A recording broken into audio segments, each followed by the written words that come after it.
part of its future, but I'm sure part of it falls under your file too, Minister McGuinty. When it comes to removals of people who have not only perhaps stayed beyond when they were welcome or the ruling of the IRB, but those who lied on applications to get in, I'm thinking in particular of some high-profile terrorism cases.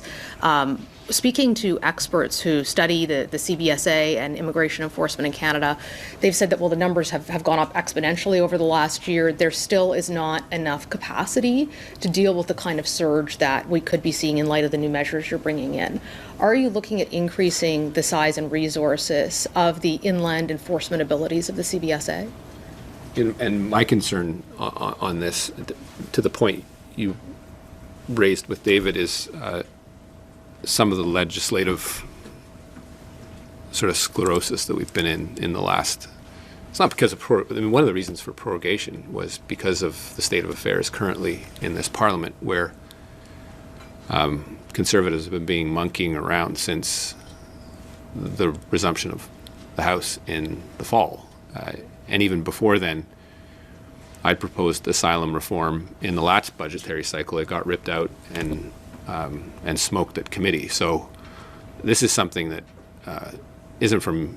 doesn't go back to yesterday or a simple moment in time where the Prime Minister, I think, responsibly decided to prorogue for the sake of the stability of the country.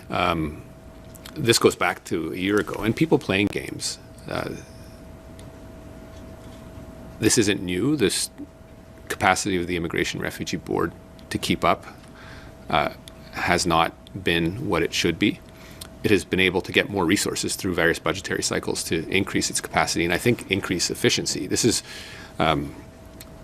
really a crown jewel worldwide of the refugee system globally and how we process things in a nonpartisan way. Other countries that we compare ourselves to do it in a more arbitrary way. So it's something to be quite proud of, but it hasn't been able to keep up, to your point. And despite historic removals of folks, it can take a long time. And some people will game that system. And some people will just remain in that system through no bad faith, but because they're simply waiting. And there's got to be a way to bridge that gap. It's only going to get worse until it gets better. There are legislative elements that I had proposed with respect to, for example, the potential of people coming in and skirting around the 14-day rule in the Safe Third Country Agreement. That would have required legislative changes.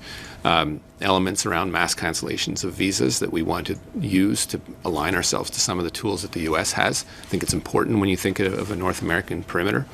But those will not be able to be done unless we get back to Parliament and vote through a more aggressive package of asylum reform, which I think allows Canada to live up to its reputation of being a country that follows the rule of law, but does have to deal with efficiency gains as well as capacity needs for an overstretched Immigration Refugee Board. And I'm not going to blame the people that process cases. They are working really hard, but you can't just throw bodies at the challenge. You have to actually make some changes, and that includes making changes within the way CBSA processes as well.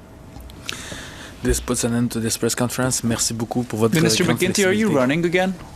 Of course. You are? Okay. Yeah. Thank you. Not for leadership. Bonne journée. Yeah, jointly.